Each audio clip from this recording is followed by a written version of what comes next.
The Black Maid warned the Korean Mafia boss at 5 a.m.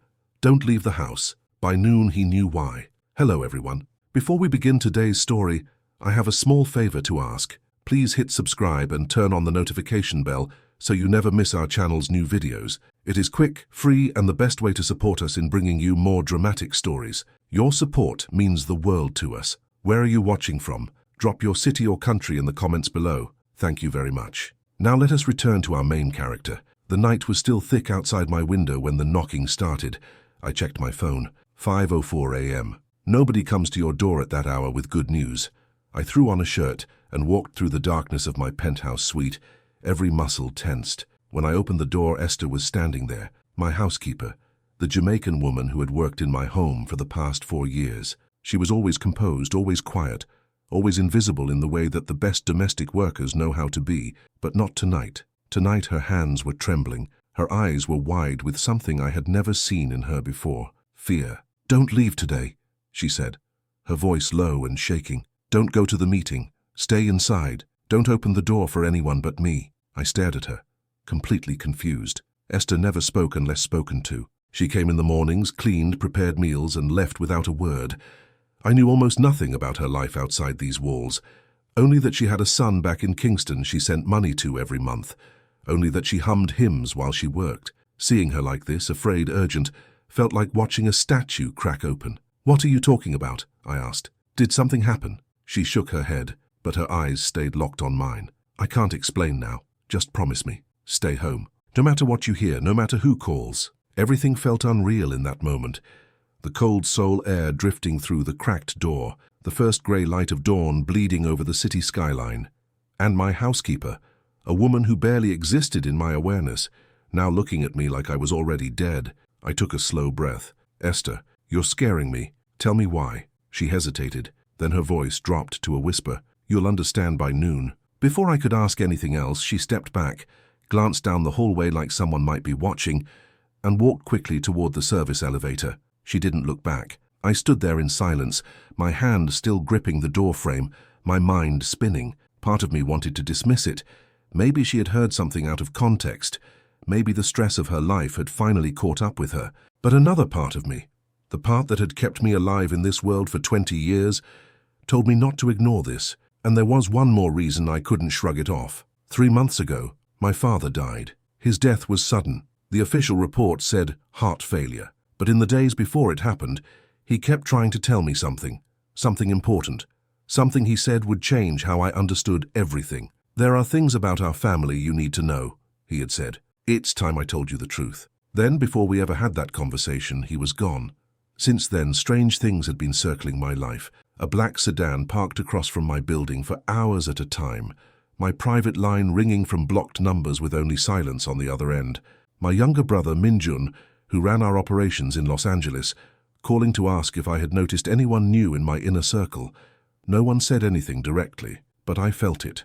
Something was moving around me, quietly, deliberately, and whatever it wasn't random. My name is Daniel Kang.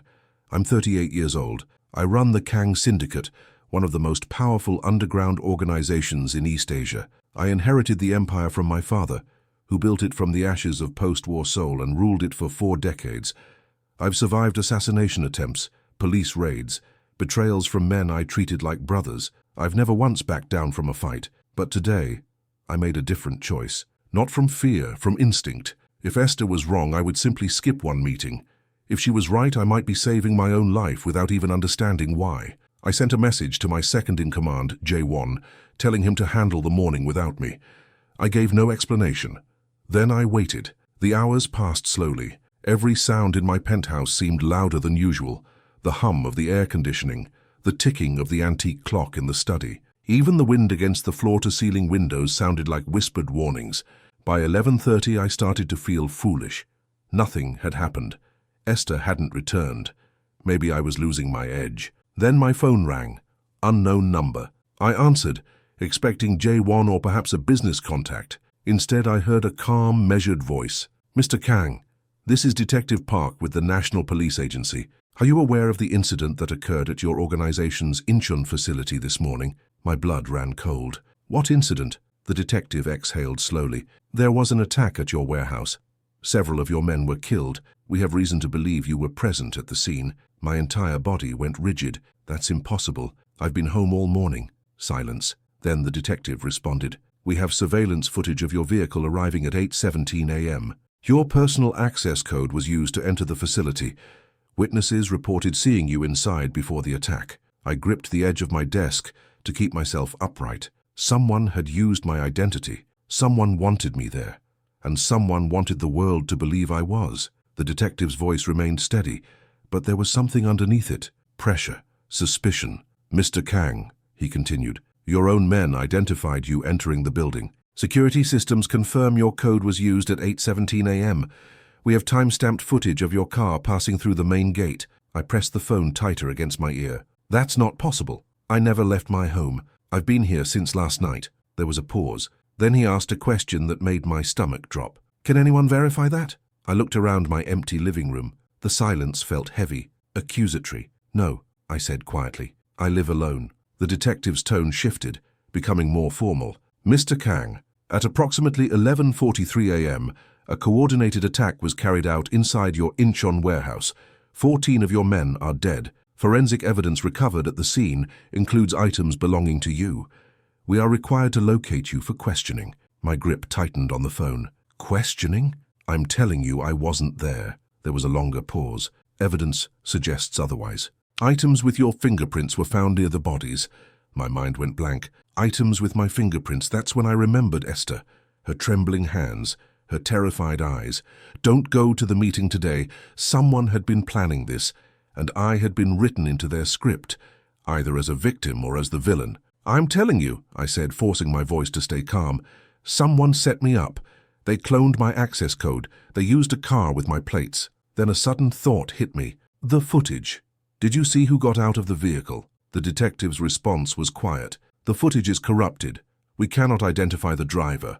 Only the vehicle entering with your registration clearly visible. My pulse quickened. Whoever did this had access to my car or had built an identical one. My identity hadn't just been stolen. It had been replaced. I walked to the window, scanning the street far below. Was I being watched right now? Was someone waiting for me to panic? Before I could ask more questions, the detective said, Officers will be arriving at your location shortly. Please remain where you are. Every instinct I had screamed at once. If Esther told me not to leave and someone impersonated me at the warehouse, then police showing up might not be for my protection. They might be coming to take me. As soon as the call ended, I closed every blind and secured every entrance. My breathing was shallow. My mind raced through every strange moment of the past few weeks. A man in a dark coat watching me from across the street, emails from unknown addresses asking about my schedule, the sense that someone had gone through my private office. It wasn't paranoia. It had been preparation. Suddenly there was a knock at my door, sharp, controlled, not hesitant like a confused visitor, not frantic like someone in danger, deliberate. I stayed silent. Another knock, then a voice. Mr. Kang, it's Esther. Open the door, we need to talk now. My chest tightened. I moved toward the door but didn't open it. How did you know the police would call me? I asked through the steel. Her voice came back low and steady. Because they're not coming to help you, they're coming to put you in custody. You were never supposed to wake up in your own bed this morning. My head spun. What are you talking about? They staged the attack to eliminate everyone at that facility, she said. And you were supposed to be there. Not as a victim, as the one they would blame. She paused. And now they need you alive just long enough to confess to something you didn't do. A cold realization washed through me. Whoever did this didn't just want me dead. They wanted me erased and rewritten as the monster. And whatever was supposed to happen at noon was never about the warehouse. It was about me. I opened the door slowly, not because I trusted Esther completely, but because I trusted fear even less. Her eyes locked onto mine the moment the door cracked open.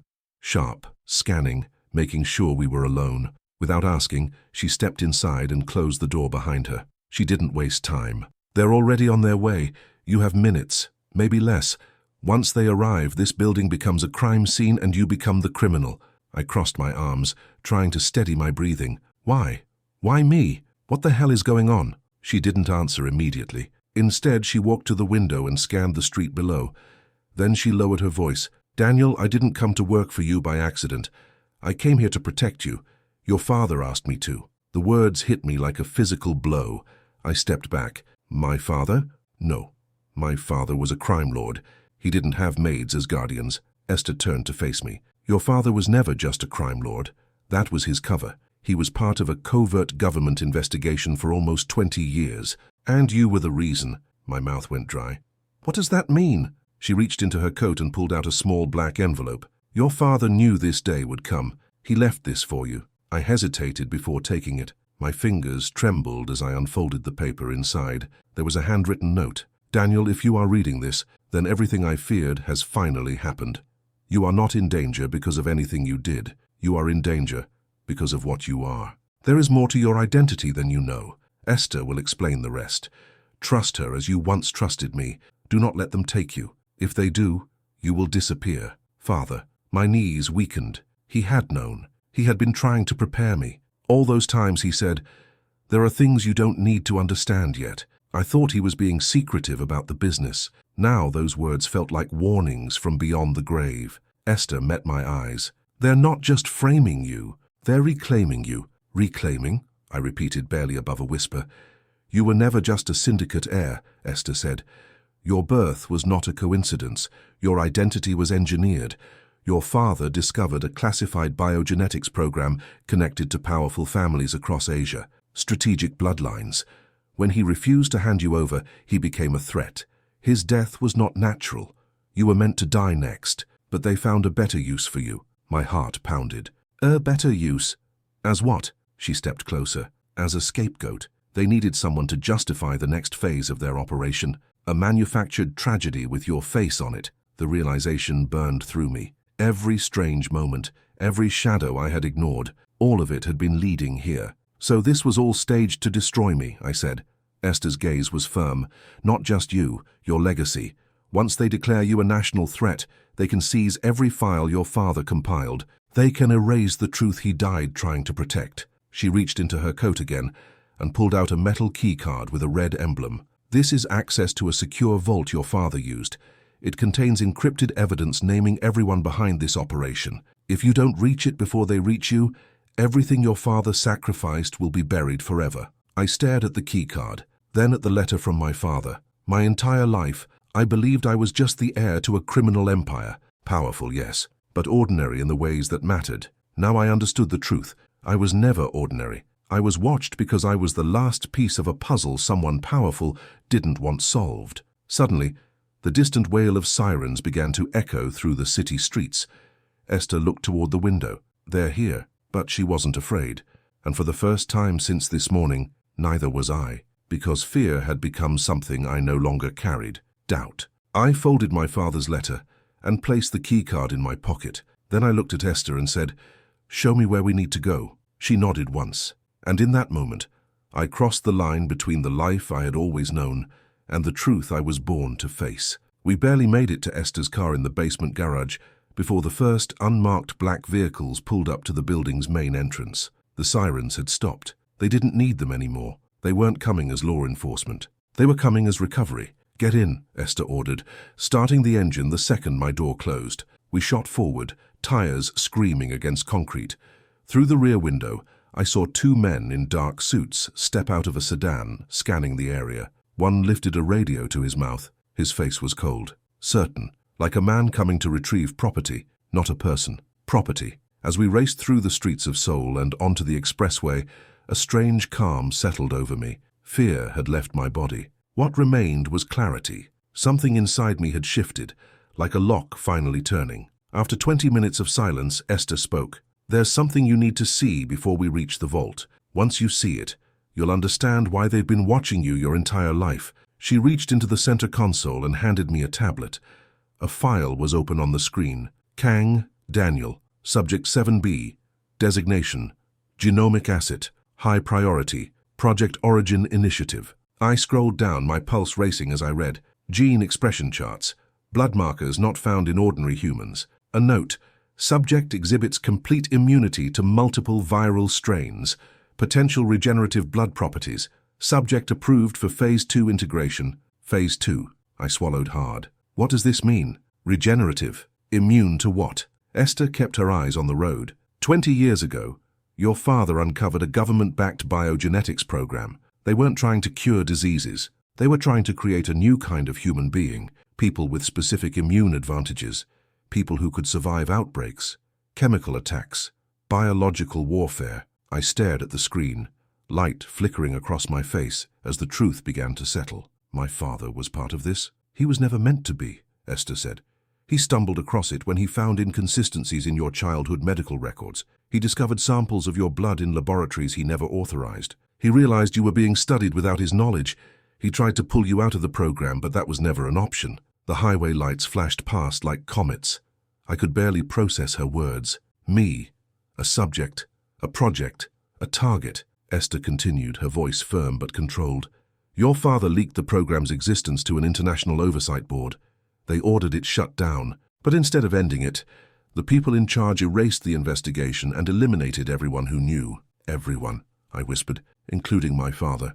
Esther nodded. They made it look like heart failure, but he was poisoned with a neurotoxin developed by the same program. His death was a warning.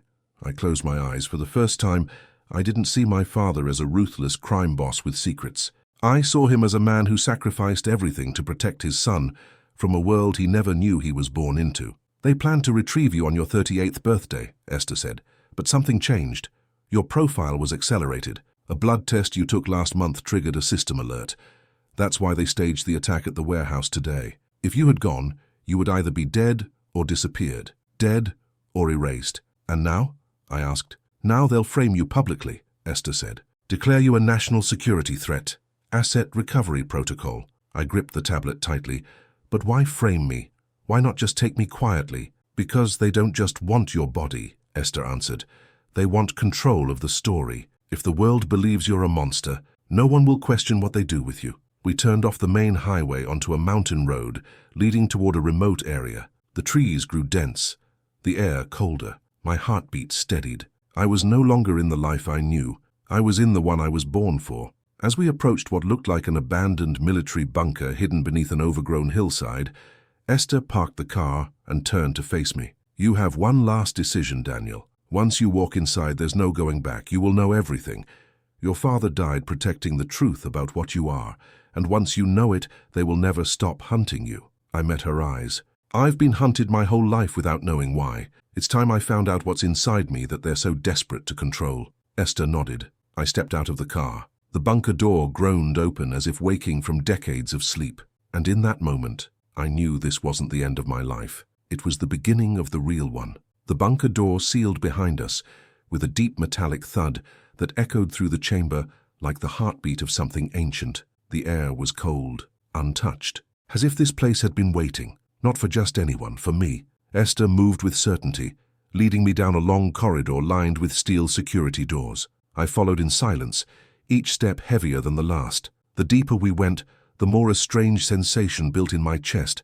Not fear, not anxiety, recognition. My body knew this place, even if my mind did not. We stopped before a massive vault door with a circular emblem engraved in the steel, the Kang family crest. My father once showed me a drawing of it, telling me it belonged to our ancestors. Now I understood. It wasn't heritage, it was designation. Esther motioned to a small panel on the wall. Your DNA will open this vault. I hesitated. How do you know? Because your father told me, she said. He said it would only recognize his bloodline. And you are the last. The last. I realized I wasn't just unlocking a door. I was unlocking the final secret of my family's existence. I pressed my palm to the scanner.